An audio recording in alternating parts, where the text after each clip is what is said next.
friends, it's Jill here with the Hometown Homestead. Welcome back to another canning video. We are getting ready to make beef broth, as well as fill up the canner with some green beans that I had left in the fridge. So come along and let's check it out. But before we get started, I am actually filming this in reverse.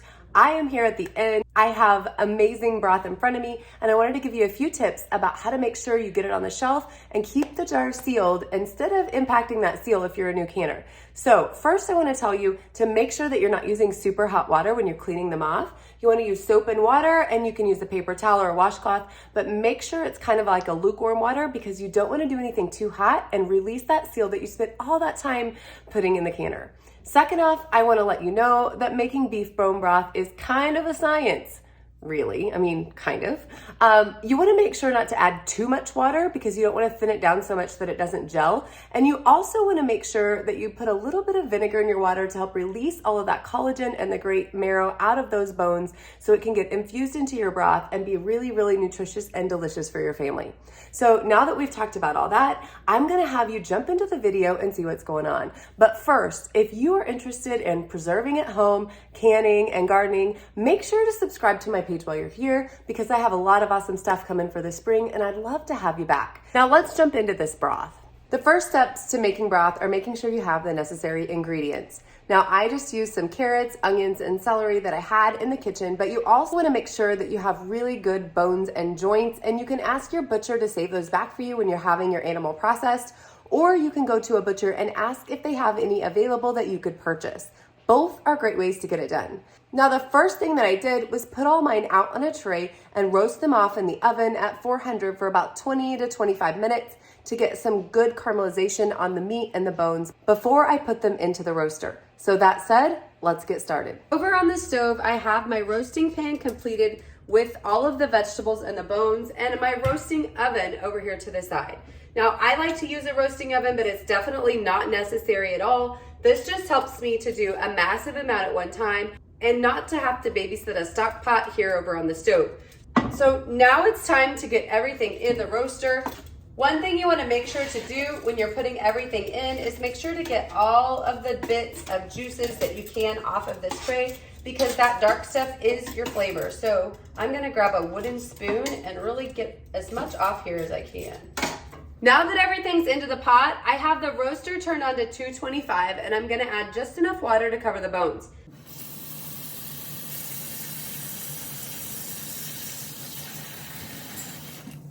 Other than salt and vinegar, that's all I'm adding to what we had already roasted off before. So I'm gonna put the lid on and let this go for at least 24 hours. You can even go up to 48. And if you don't have a roasting oven like this, no problem. You can use your crock pot, an Instapot, depending on the size of your batch and the size of your appliance, or simply do it on the stove. You just have to watch it a bit more carefully than you do when you have a roasting oven at home. Our bone broth has been simmering in the roaster for over 24 hours, so I'm gonna go ahead and turn it off, let it come down to temperature, and then we will strain it and move on to next steps. So first things first, I wanna show you exactly what this beautiful stuff looks like at this point in the process. All the vegetables are nicely roasted in there and the flavors have been imparted into the broth. So we're gonna turn this off and let it cool before we move it into the straining mode, which is what we're gonna do next. One thing to keep in mind when you're actually starting your bone broth is to leave your vegetables in great big chunks if possible, because that makes this process of retrieving them back out much easier than if you're going after a lot of small pieces. Now, one thing we are gonna do is leave this over to the side and pull out those delicious carrots and onions and a little bit of the meat, and then we'll snack on that later. See, she's already looking at the carrots. You want the carrots? Nope, they're hot. You gotta wait, okay? Okay? So I'll pull those out for her a little bit later, but right now we're gonna let this cool, and then I'm gonna go ahead and strain off what's left of the broth to get it in the fridge. Last time I made broth, I just dumped this into my strainer and made a huge mess in the process. So this time I'm gonna go slightly cleaner, scooping it up, and then I'm starting with 2 mesh strainers before I dump it in through my colander and into a catch bowl below. So while this looks like I'm actually pouring it out, there is a bowl below my strainer to go ahead and catch the broth itself. And then we'll just pull these strainers out and pop it straight into the fridge with the lid once we get through all that's left here in the pan. We were able to get a lot of broth out of this. I'm gonna put all 3 of these containers in the fridge overnight to help the fat solidify on top. Now, with the bones, I'm actually gonna save those after all of the meat's picked off, and then we're gonna roast them in the oven to make them more and more brittle and turn them into bone meal for the garden. So if you are a gardener or an aspiring gardener, make sure to save those bones because they can really come in handy when you're gardening and you need to add some more nutrients to your soil. For now, I'm gonna try to get these 3 bowls in my refrigerator without spilling them, which if you pay close attention to how full these guys are, this is not gonna be easy. Luckily for us, my lids to my actual pots and pans fit right on the top of these mixing bowls, so I'm gonna be able to cover them easily, or at least these 2, but getting them in there without spilling them is definitely the trick of the day. So I will see you back tomorrow when this fat is solidified and we're ready to get them in the canner. Okay, the bone broth has had time to cool off in the refrigerator, and I went ahead and pulled off the fat from the top. I have it over warming up on the stove in 2 different pans because I had way more than I thought. And I also have some green beans prepped up here because if my canner isn't full, I'm gonna add a few pints of green beans to the top because they actually process for the same exact time. And that's true regardless of if you're doing pints or if you're doing quarts. So if you're doing pints of both, same as 20 minutes at high pressure. And if you're doing quarts of both, it's 25 minutes. So in this situation, if I have any extra room at all, I'm gonna toss these green beans in so I have a little extra on my shelf with 1 run of the canner. So let's head on over to the stove and I'll show you exactly how I'm gonna get this all jarred up. Okay, so over on the stove, because this is a hot pack process, I'm gonna go ahead and add a couple inches of water to the bottom of my canner. Make sure when you're filling your canner that you refer to your manufacturer's instructions to make sure you're adding exactly what they say because different canners need different amounts of water. But this All-American says 2 to 3 inches, and because this is not a long canning time, I'm gonna go on the shorter side of that than the longer, but it's really personal preference. Now, if you remember, last time we canned together for my other Canuary video, I completely forgot to add the vinegar, and as a result, my jars were really gross. And I'll show you one in a little bit that still has a little bit of a milky look to it because it didn't have the vinegar in the water to keep the jars from getting gross. So, as a result, I am not gonna do that again today. I'm going to actually add the vinegar to my water and then pour up a little dish so I can wipe my rings later because there's a lot of fat content that comes out of the broth, and I wanna make sure that the lids seal really well by not having any of that fat impact the actual top ring of the jar itself. So I'm gonna get the water filled, throw in some vinegar, and then we'll get started on putting this in the jar.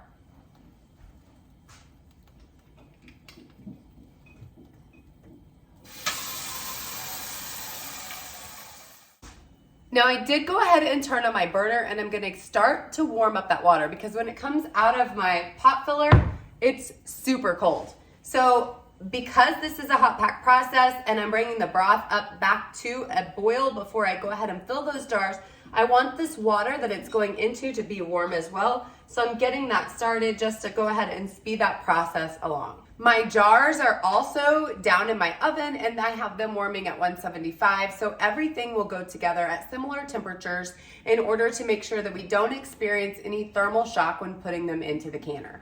Now I have everything up to temperature, so I'm gonna go ahead and grab out the jars and we're gonna get started. So we're gonna leave 1 inch of headspace, which is again right at the bottom of the lowest ring. That's gonna prevent any of the steam that's in there from coming up too high and impacting the seal by allowing that broth to boil over just slightly in those jars. Good headspace measurements are super important. So make sure you're following that guideline in order to give yourself the best possible chance at having all of your jars sealed.